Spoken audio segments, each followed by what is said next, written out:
भगवान का भजन तब करो और अपनी माँ की बात मानकर ध्रुव चल दिए, लेकिन बिना गुरु के गोविंद नहीं मिलते।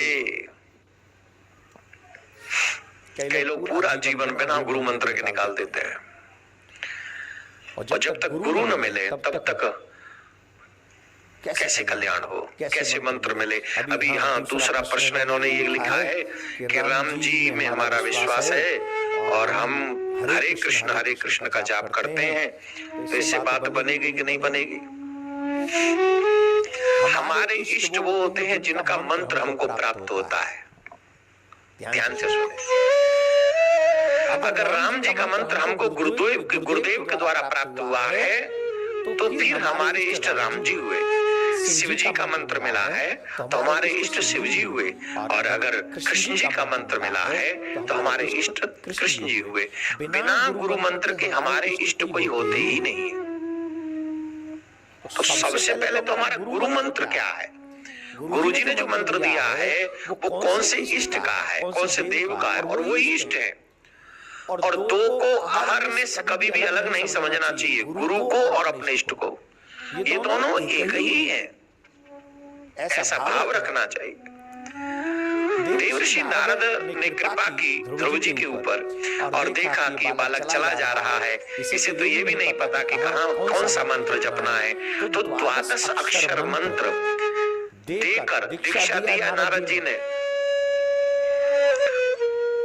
दीक्षा देकर 12 अक्षर मंत्र की दीक्षा देकर नारद जी ने कहा, हे पुत्र, तथात गच्छ भद्रम ते यमुना यास्तटं शुचिः पुण्यम मधुवनम यत्र सानिध्यम नित्यदा हरे। बालक, तुम इस मंत्र का जाप मधुवन में जाकर यमुना के तट पे जाके करो, जहां पर नित्य भगवान का निवास है। ये भागवत में लिखा है। नारद जी कह रहे हैं, गुरु जी कह रहे हैं, कहां चले जाओ? बोले मथुरा, जमुना के तट पे, वहां नित्य भगवान का वास है। आज भी भगवान का नित्य वास है। इसीलिए ब्रज और ब्रजवासी शास्त्रों में बड़े प्रशंसनीय माने गए हैं।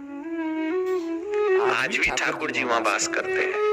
और हमने आपसे एक बार कहा था कि किसी ब्रजवासी का हाथ पकड़ लो, उंगली पकड़ लो, उस ब्रजवासी की उंगली पकड़कर तुम्हें एक लाभ मिलेगा, तुम्हें ठाकुर जी के यहाँ आने जाने का अवसर मिलता रहेगा। और ठाकुर जी के यहाँ आने जाने का अवसर मिल गया। अब ऐसे नहीं समझोगे तुम लोग संसारी मतलबी आदमी हो, ऐसे समझाते हैं तुम्हें दूसरे तरीके से समझो। ऐसे प्रेसिडेंट बाइडेन से अगर कोई काम चलाना हो तो 2 ही महीने के बचे, खैर वो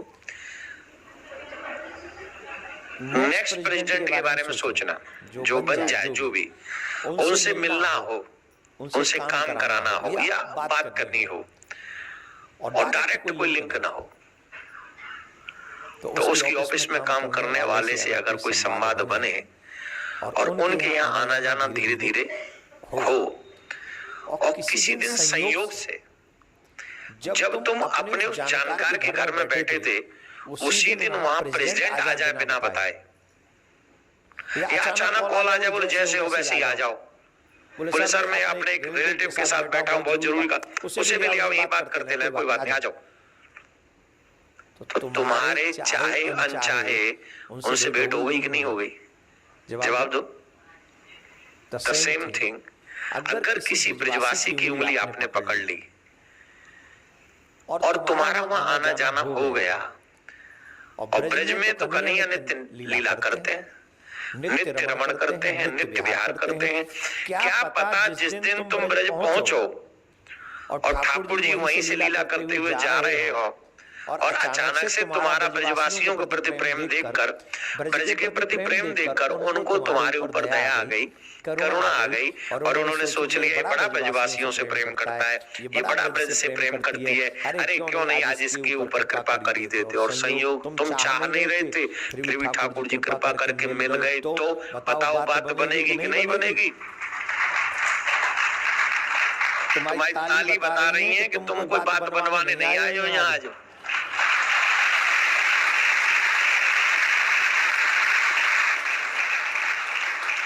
बात बन जाएगी ना। बिना गुरु के बात बन नहीं सकती। नारद जी ने भेज दिया कहां उस स्थान पर, यहाँ हमारे भी शिष्य बैठे 2-4 शिष्य लोग, ध्यान से सुन लो। गुरु के वाक्य को ठाकुर जी की बात मानकर अगर पालन करोगे तो जैसे ध्रुव को भगवान की प्राप्ति हुई वैसे तुम्हें भी प्राप्ति होगी। आज का युग थोड़ा कठिन है, इसलिए इसमें थोड़ा संशोधन कर दें। जो गुरुदेव की आज्ञा भगवत संबंध हो, भगवान की सेवा के लिए हो, भगवान के धाम जाने के, वो जरूर मान लें, क्योंकि आज का युग थोड़ा कठिन है ना, बहुत जल्दी गुरु जी पे विश्वास भी नहीं होता। तो कम से कम जो सेवा पॉजिटिव जो चीजें हैं वो ब्लाइंडली फेथ करके उनको फॉलो अप करना चाहिए। ध्रुव जी महाराज ने 6 महीने तप किया। कितने? और 6 महीने में ही पूरा देवलोक ऐसा तप्त हो गया उनकी तपस्या से। देवता परेशान हो गए, कहने लगे प्रभु जाओ इसे तप का वरदान, तपस्या का फल दो, फल दो। तो भगवान पधारे और भगवान ने कहा ध्रुव हम तुमसे बहुत प्रसन्न हैं, वरदान मांगो, वरदान मांगो, वरदान मांगो, हमसे कोई भी वरदान तुम मांग लो। तब वरदान के लिए ध्रुव जी ने नेत्र खोले। अब वो बोलना चाह रहे हैं, दर्शन तो कर रहे हैं, पर उनके मुख से कुछ निकल नहीं रहा है, पानी मूक हो गई। तो मूक जब हो जाए, मूक समझ गए ना, वो बात ही ना निकल पाए, तो शास्त्रों में लिखा है मूकम करोति वाचालम।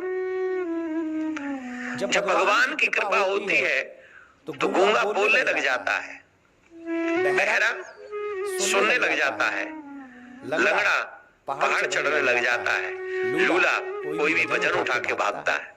ये कब? बोले जब भगवान कृपा करते हैं तब। भगवान ने देखा ध्रुव बोलना चाह रहे हैं पर ध्रुव से कुछ निकल नहीं रहा, तो भगवान ने अपना शंख उनके कपोल से लगा दिया, और जैसे ही कपोल से लगाया उसी समय ध्रुव जी के मुख से उनकी सोई हुई सरस्वती जागृत होगी और उन्होंने कहा यौनता प्रवेश मम वाचमिमां प्रसुप्तां संजीवयत अखिल शक्तिधर सुधाम्ना अन्यस्त चरण श्रवणत्वगादीन् प्रणमो भगवते पुरुषाय तुभ्यम्। हे प्रभु, आप ही सबके भीतर और बाहर विराजमान हैं, आप ही सभी की इंद्रियों को जागृत करने वाले हैं, आप ही जीव मात्र को संचालित करने वाले हैं। मेरे भी अंदर प्रवेश करके आप ही ने मेरी सोई हुई सरस्वती को जागृत किया है। मैं आपको बार बार नमन करता हूँ, बार बार नमन करता हूँ। भगवान बोले ध्रुव हम तुम्हारी तपस्या से बड़े प्रसन्न हैं, कोई वरदान मांग लो। तो क्या वरदान मांगते हैं ध्रुव जी जानते हो? ध्रुव जी वरदान मांगते हैं कि बस अपने चरणों की भक्ति दे दो और कुछ नहीं चाहिए। क्या दे दो? चरणों की भक्ति। और हम भगवान की भक्ति कैसी करते हैं? भगवान जी घर दे दो, भगवान जी जॉब दे दो, भगवान जी थोड़ी बढ़ाने वाली जॉब दे दो ना, थोड़ी बढ़ जाए, थोड़ा अपना घर भी भेजना होता है, भारत में भी भेजना होता है। वैसे तुम लोग शांति में रहना भी चाहो तो तुम्हारे रिश्तेदार नहीं रहने देते तुम्हें शांति में। जिस दिन तुम लोग सोचते हो कि आप थोड़ा सा सेव करेंगे, अब कुछ बचाएंगे, उसी समय कॉल आ जाता है, अरे कुछ हो तो देख लो भाई, कुछ देख लो, तुम्हारी बहन को ये जरूरत है, तुम्हारे भैया को ये जरूरत है। अच्छा, भारत में रहने वाले कभी नहीं ये सोचते कि इसको भी कोई जरूरत होगी। वो तो ये समझते हैं कि बाइडेन साहब ने खजाना खोल रखा है इसके लिए, ये जितना चाहे निकालना है उसमें से, बस इसको तो भेजना है यहाँ। और जितने भी भारत में सुन रहे मेरी इस कथा को वो ध्यान से सुन लो, ये ताली जो बजी है ना, इनका दुख रो रहा है अंदर से। ये जो तुम फोन करके कह देते हो ना भैया बेटा कुछ है क्या व्यवस्था? ठीक है बाबूजी, I can see, can see. वो जो मॉर्गेज चल रही है उनने कौन सी? उनने भी तो तू ही सी ना। जब जब हम लोग प्लान करते हैं, हम लोग क्या, मुझे तो फिर भारत जाना है, जब जब प्लान करते हैं कुछ सेव करेंगे तभी हेलो हाँ ले लो, भेज रहे हैं, कर दो भंडारा, कोई टेंशन नहीं है, ले लो। हाँ या ना बोलो, बोलो हाँ या ना। तो इससे बढ़िया वहां देने की बजाय मुझे नहीं दे सकते? नहीं दोगे ना, उनको दोगे जो लूट रहे तुम्हें हर दिन। लेकिन मैं जो तुम्हारे को लगा रहा हूं ठाकुर जी, मैं उसमें नहीं करना। यही तो कंजूसी तुम्हारी, तभी तो लूटो बेटा फिर इन पे। सच ये है कि हम संसार में ही लूट रहे हैं। जिन्हें हम अपना कह रहे हैं वो रात दिन हमको लूट रहे हैं। और सही माने में अपना, हम तो ठाकुर जी को अपना थोड़ी मानते। अगर हम ये ना सुने कि भगवान हमको देता है तो मंदिरों में ना जाएं। हम मंदिरों में इसलिए जाते हैं क्योंकि हमने सुन रखा है पुजारियों से, पंडित जी से, पुराणों में, संतों से, महात्माओं से, भगवान से जो मांगो सो मिल जाता है। वो मांगने जाते हैं, स्पेशली आजकल हनुमान जी से मांगने जाते हैं।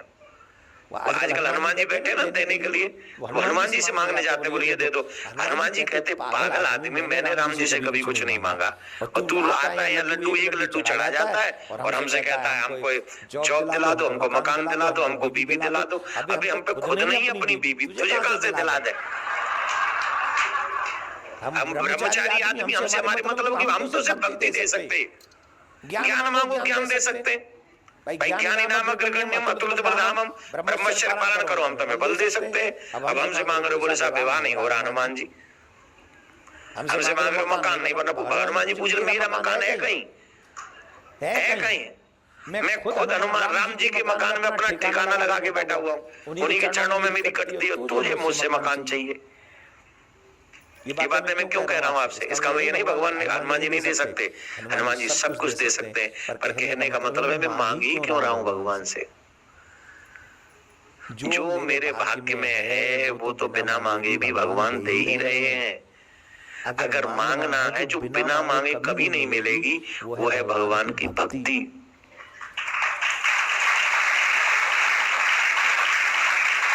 ये जो